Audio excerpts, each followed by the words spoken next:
আমাদের ইতিমধ্যে পার্শ্ববর্তী অঞ্চল প্রায় সমস্তটাই আমরা ছাত্রছাত্রী সংগ্রহের জন্য কাজ করেছি। এই কাজে অনেকেই আমাদের সাথে জড়িত ছিলেন শিক্ষক মণ্ডলীর পাশাপাশি।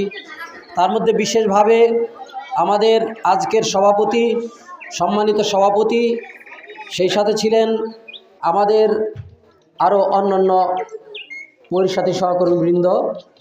তো আমাদের সভাপতি সাহেব তিনি দীর্ঘ সময় কাজ করে কিছু বাস্তব অভিজ্ঞতা লাভ করেছেন।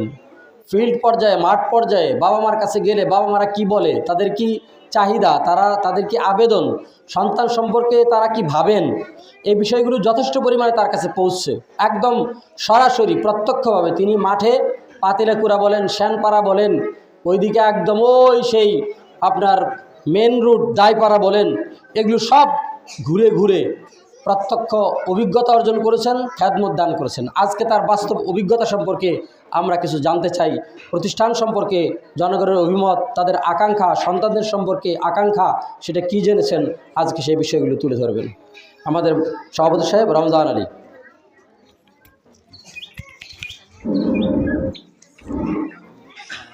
আসসালামু আলাইকুম।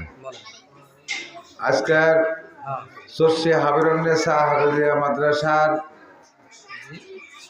বিজয় দিবস উপলক্ষে পুরস্কার বিতরণী এবং পরীক্ষার ফলাফল ঘোষণা, বই বিতরণ। উপস্থিত আজকের সকল ছাত্রছাত্রীর অভিভাবকবৃন্দ এবং উপস্থিত অত্র মাদ্রাসার কমিটিবৃন্দ, আলেম ওলামা এবং স্নেহের ছাত্রছাত্রী, তোমাদেরকে আবারও সশস্ত্র সালাম, আসসালামু আলাইকুম। তো এই প্রতিষ্ঠানটি আপনারা যারা অভিভাবক আসছেন একটু খেয়াল করে শুনেন। এই প্রতিষ্ঠানের প্রতিষ্ঠাতা মরহুম আব্দুল্লাহ ইবনে ফজল সাহেব, উনি এই মাদ্রাসাটি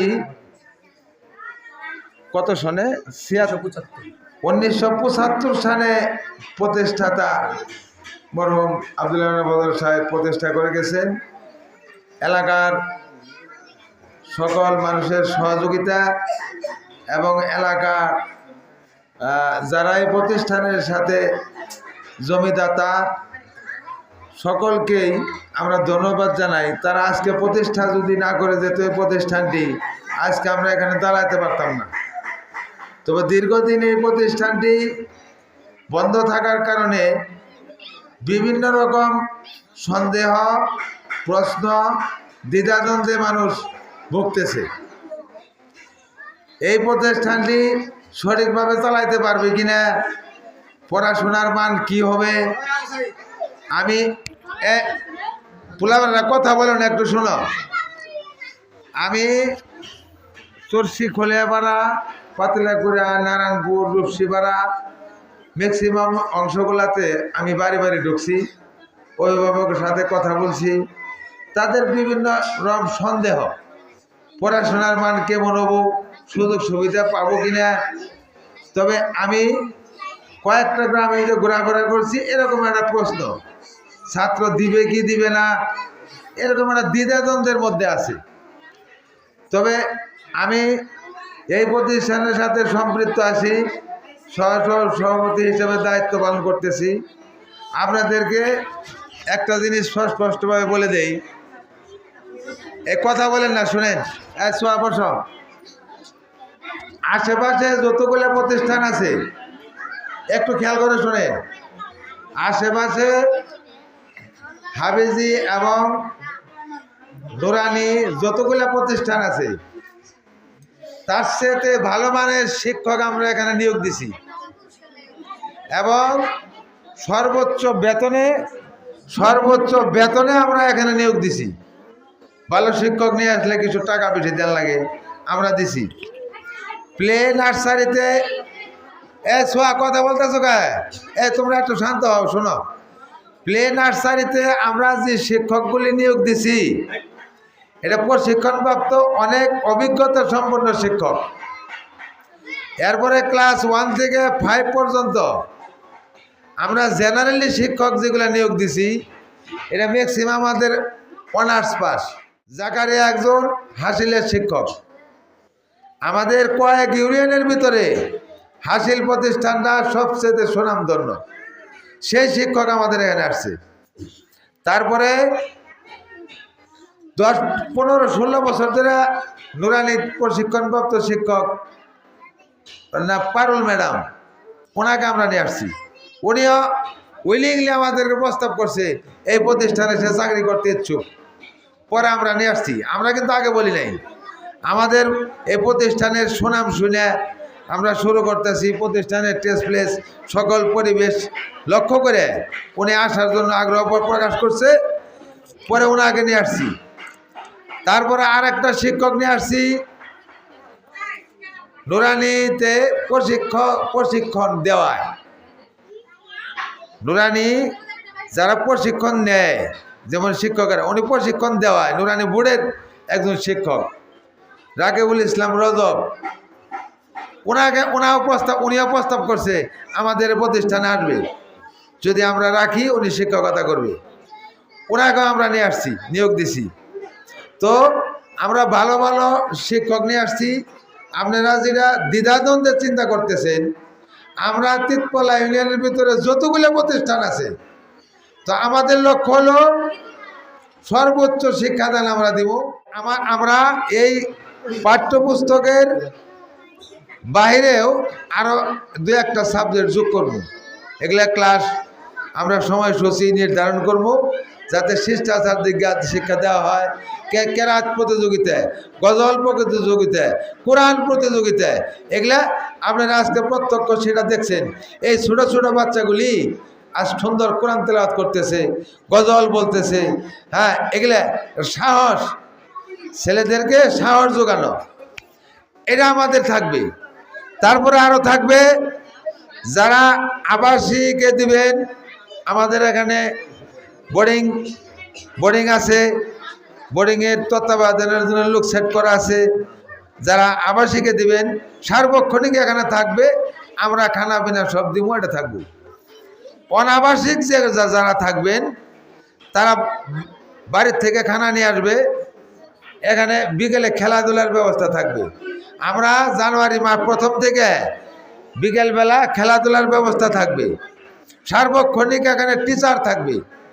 এদেরকে দেখভাল করার জন্যে, দেখাশোনার জন্যে একজন দায়িত্ব টিচার থাকবে। সারাক্ষণ এরা দেখব। খেলাধুলার ব্যবস্থা থাকবে। এই বিশাল মাঠ, এই মাঠে খেলাধুলা করব। খেলাধুলার সরঞ্জামগুলি থাকবে, কারণ ছোটো ছোটো বাচ্চা কাচ্চাদেরকে বিনোদনের প্রয়োজন আছে।